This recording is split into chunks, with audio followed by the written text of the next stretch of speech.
આજ રોજ બાલાસર તાલુકા પંચાયત હેઠળના રાસાજી ગઢડા ગામ ખાતે 50 કરતાં વધારે આગેવાનો કોંગ્રેસ પાર્ટીમાં જોડાયા છે. એમને હું કોંગ્રેસ પક્ષના પ્રમુખ તરીકે આવકારું છું અને એટલી બાહેધરી આપું છું કે આવનારા સમયમાં આપણે તમામ લોકો સાથે મળીને આત્મસન્માન અને સ્વાભિમાનની લડાઈ લડશું.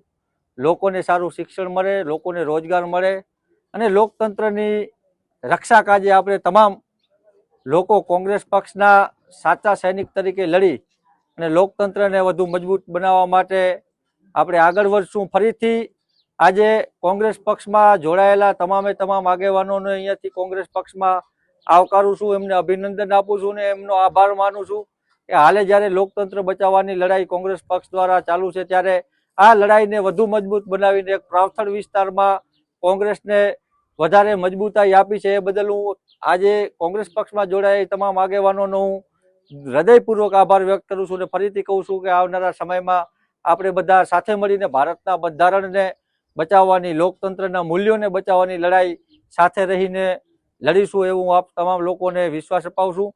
ફરીથી હું તમામ આગેવાનોનો કોંગ્રેસ પક્ષ તરફથી આભાર માનું છું અને એમનું કોંગ્રેસમાં સ્વાગત કરું છું, એમને અભિનંદન આપું છું. ધન્યવાદ. જય ભારત.